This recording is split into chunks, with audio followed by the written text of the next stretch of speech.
this Sunday is an exciting Sunday, and we'd love for you to tell us what's happening. This Sunday is very exciting. So this Sunday is In Gathering Sunday on the 25th. And we're hoping that you will come to church in person if you so desire. You can come drop off your physical pledge card. There are two options for dropping it off. You can drive up to the curb on either Cedar or Spruce, and there will be someone waiting for you. And you can roll down your window with a mask on and hand them your awesome pledge card, and they will hand you an awesome goodie bag with cookies and some swag and some information that you can peruse at your leisure. So that's very exciting. And then you just drive along on your merry way. Or you can park and come walk to the courtyard, and there will be a socially distant way for you to say hi to Phil and meet Maggie in person for the first time, probably. And there will be cookies and swag and info and all the things there. And you can drop off your physical pledge card as well. And we also are planning to have a sort of walkabout, walking tour around the block so that you can see some of the awesome construction that's currently happening on Jordan Court. Wow. And if none of those options work for you, we still love you, and we have a Google form that you can fill out for your pledge card. Right. Or that is available. Oh, go ahead, Phil. we could also mail it in too if they wanted to. Definitely, you can mail it in. Yep. If you want to mail in your physical pledge card with a stamp in the envelope, then that also totally works. Great.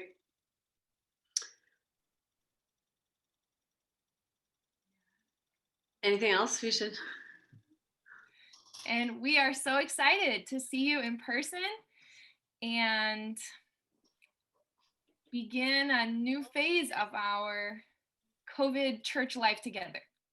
Oh, and Anna, who will we be hearing from to preach this Sunday with us? And we will be hearing from Nettie. Excellent. Great. Bishop Rivera back in the house again. Yep. That's gonna be fun, I think. She's doing virtual preaching, right? Yeah, exactly. Yeah, so she's going to talk about what she learned about our congregation and how she enjoyed her time at All Souls and what she sees in us. Looking forward to that. Yeah, it's a cool perspective. Okay, bye guys. Thank you. Right. Okay, bye. Anna. Thank you. Bye. Bye.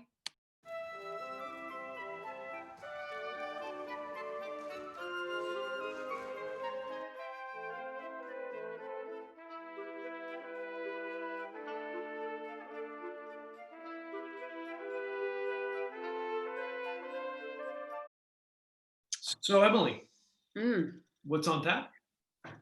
Well, there's a really exciting thing happening this Sunday, in addition to our in gathering, which is we're finally meeting in person this Sunday.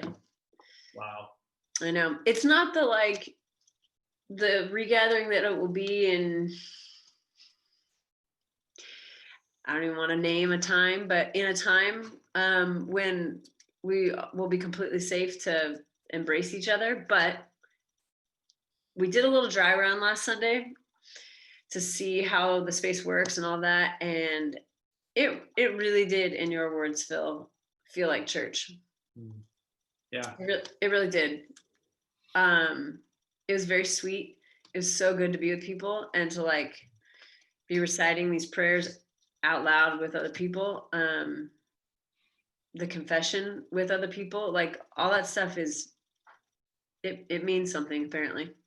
That's kind of good to figure out, right? Or Yeah, it is. So here's the deal. Oh, what was that? What do people need to know? Yeah. So the deal is, watch for the Pathfinder tomorrow or today, because in the Pathfinder, there's going to be a link that you will use to register for the 9 a.m. in-person service. Keep in mind that we still will have an 11:15 live stream service where there's music and singing and that kind of stuff. This is just the in-person service you need to register for at 9 a.m.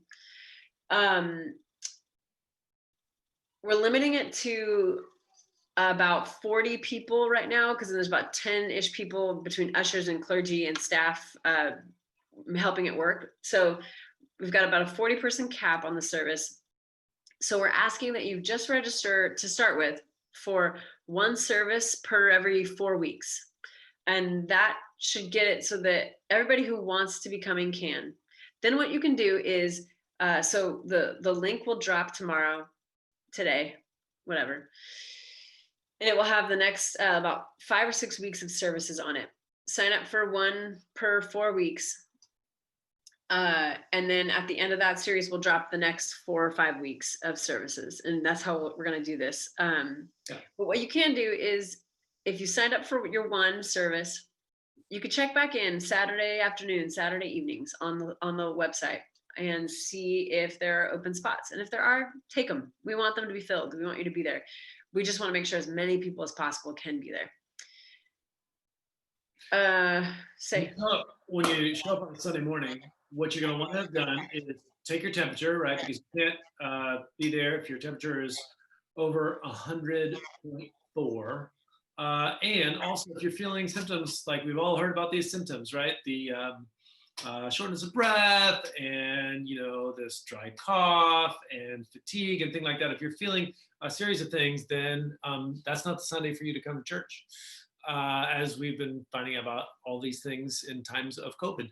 But the other thing is, if you can bring your own chair, that would be helpful. If you can't, we will have chairs here, but we would like, it just makes it, I think, simpler for everybody if you can bring your own chair. And then if you're a family, we are hoping this Sunday and for the Sundays to come to be able to have outdoor in-person children's formation Sunday school. And so if you want to come for the 9 o'clock and then stay, great. If you want to just come for the teaching hour, which starts at 10:10, that's also good. It will also still be streamed online, so that if you can't come in person, your kid and you can still participate. And if you decide to just come for the 10:10, the symptom check thing will apply to you as well. So what will happen, if you sign up for a service, we will get all this information to you in an email, and a lot more than we're naming here, about what you need to prepare for to be here on Sunday, including the symptom checklist. So you can kind of gauge whether or not this is something you can do the night before. And that will go the same for families who decide to show up for the 10:10. Great. And the teaching for adults will continue online. This week, it'll just be our Bible study. And so that will be happening at 10:10 as well.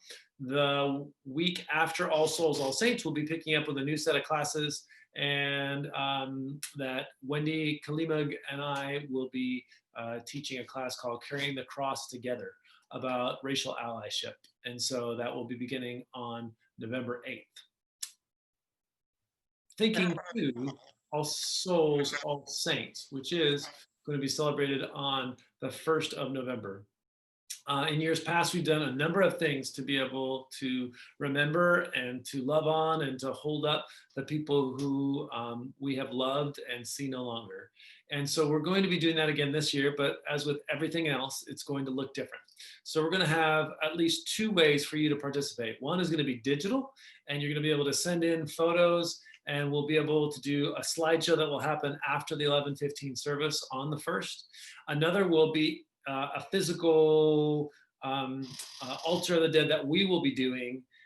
Actually, that will be a public thing. And so it's going to be probably around our triptych, more about that in the weeks to come. But that will, if you want to bring photos and things like that, you'll probably want to bring a copy of the photo rather than the only photo you have of that dearly beloved person.